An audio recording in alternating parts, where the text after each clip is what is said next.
Oui, bonjour, Ronald Cameron, directeur général de l'Institut de coopération pour l'éducation des adultes.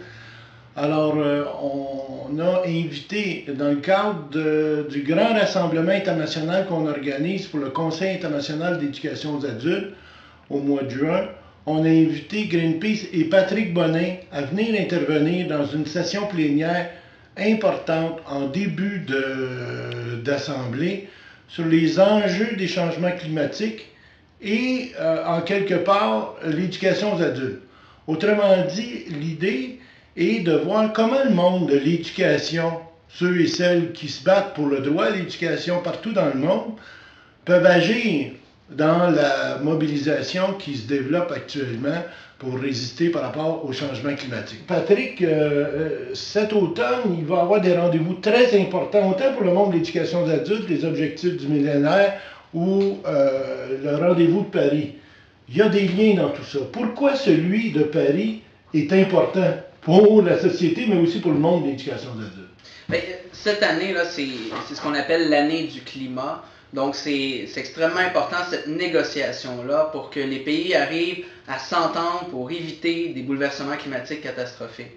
Et ça, évidemment, c'est des négociations de longue date qui ont cours actuellement. Et la situation des changements climatiques, les scientifiques n'ont jamais été aussi clairs. Actuellement, c'est littéralement l'avenir de la civilisation qui est en jeu. Si on ne fait rien, on s'en va vers des changements climatiques catastrophiques, des changements qui auront des impacts majeurs sur l'environnement, oui, mais sur les sociétés également, sur la question de l'accès à l'eau potable, sur la question de la malnutrition, sur la question de centaines de millions de réfugiés climatiques potentiels.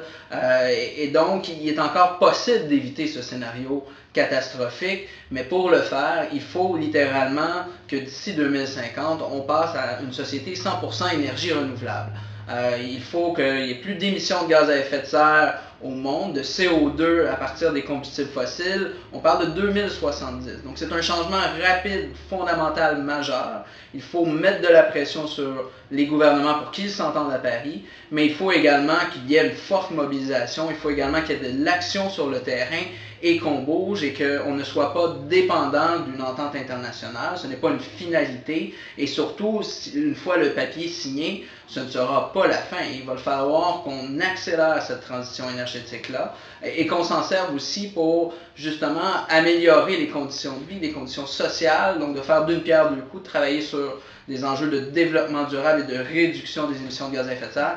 Et c'est un changement fondamental de société qui nécessite de l'éducation, qui nécessite que les gens comprennent pourquoi il faut faire ça et comment le faire également.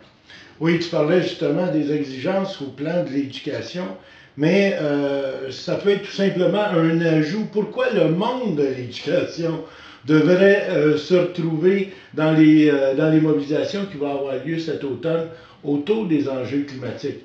Est-ce que c'est à titre de mouvement social ou s'il y a une valeur ajoutée à l'éducation dans les mobilisations qui vont être appelées à se développer? Bien, il y a plusieurs liens.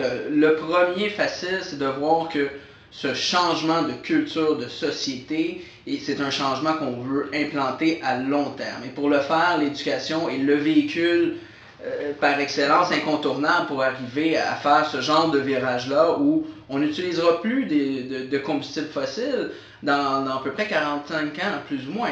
Et donc, au-delà de ça, il y a aussi les enjeux de développement majeur. Évidemment, là, si les gens sont confrontés à une augmentation des événements extrêmes, si les gens sont confrontés à une augmentation du niveau de la mer, des déplacements massifs de réfugiés, eh bien, toute la question du développement et des priorités, ils ne seront plus en mode planification, changement, ils vont être en mode survie, les gens. Donc, toute la dimension de l'éducation, elle est centrale parce que ces enjeux-là, ils vont devenir prioritaires pour les gens. Et il y a plein d'autres enjeux de société, de développement qui risquent d'être mis de côté alors qu'ils sont tout aussi essentiels, que ce soit la question d'alphabétisation ou autre. Là.